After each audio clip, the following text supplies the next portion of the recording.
ഈശോമിശിഹായിക്ക് സ്തുതിയായിരിക്കട്ടെ. തപസ്സുകാലം നമ്മളിന്ന് ധ്യാനിക്കുന്നത് മത്തായിയുടെ വിശുദ്ധ സുവിശേഷം 5-ാം അധ്യായം 20 മുതൽ 26 വരെയുള്ള വാക്യങ്ങളാണ്. സഹോദരനോട് കോപിക്കുന്നവൻ ന്യായവിധിക്ക് അർഹനാകും എന്ന് യേശുനാഥൻ സുവിശേഷത്തിൽ പഠിപ്പിക്കുകയാണ്. നീ ബലിയർപ്പിക്കാൻ വരുമ്പോൾ സഹോദരന് നിന്നോട് എന്തെങ്കിലും വിരോധമുണ്ടെന്ന് തോന്നിക്കഴിഞ്ഞാൽ ബലിവസ്തു വെച്ചിട്ട് സഹോദരനുമായി പോയി രമ്യതപ്പെട്ടിട്ടതിന് ശേഷം വന്ന് ബലിയർപ്പിക്കുന്ന യേശുനാഥൻ പഠിപ്പിക്കുകയാണ്.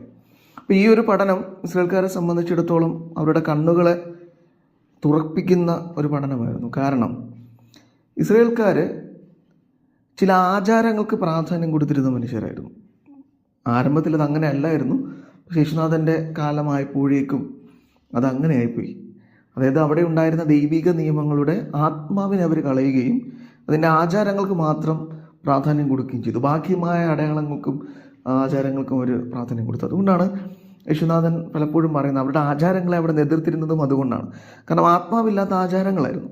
അപ്പം ഇവർ വിചാരിച്ചിരുന്നത് അവർ ചെയ്യുന്ന തിന്മ നിലനിൽക്കെ തന്നെ ഈ ആചാരങ്ങളൊക്കെ ചെയ്യുമ്പോൾ ദൈവം അവരോട് സ്നേഹം കാണിച്ചു കൊള്ളും, അല്ലെങ്കിൽ ദൈവവുമായിട്ട് അവർക്ക് ഒരുമിച്ച് പോകാൻ സാധിക്കും.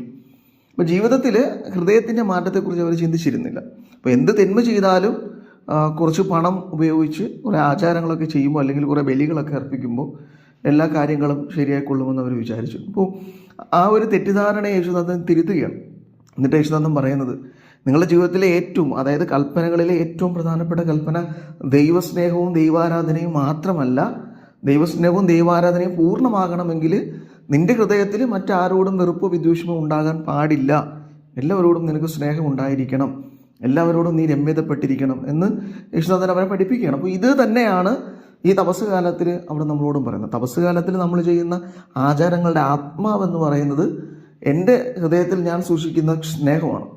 എനിക്ക് ചുറ്റുമുള്ള മനുഷ്യരോട് ഞാൻ രമ്യതപ്പെട്ടുകൊണ്ട് വേണം ഈ തപസ് കാലത്തിൻ്റെ പുണ്യങ്ങളും നന്മകളും ഞാൻ എൻ്റെ ജീവിതത്തിൽ പ്രാധാന്യമാക്കാൻ. അപ്പോൾ ഇസ്രായേൽക്കാരെ പോലെ ഹൃദയത്തിൽ വെറുപ്പും വിദ്വേഷവും വെച്ചിട്ട് ഞാൻ ഈ തപസ്സുകാലം ആചരിക്കുമ്പോൾ ഈ ആചാരങ്ങൾക്ക് പ്രാധാന്യം കൊടുക്കുന്ന, അതായത് വസ്ത്രത്തിന്, ഹൃദയത്തിന് പകരം വസ്ത്രങ്ങൾ കീറുന്ന മനുഷ്യരെ മാറി. യേശുനാഥൻ പറയുന്നുണ്ട്, വസ്ത്രമല്ല കീറേണ്ടത്, നിങ്ങളുടെ ഹൃദയമാണ് നിങ്ങൾ കീറേണ്ടത്. അപ്പോൾ പശ്ചാത്താപം വരേണ്ടത് എൻ്റെ ഹൃദയത്തിലാണ്.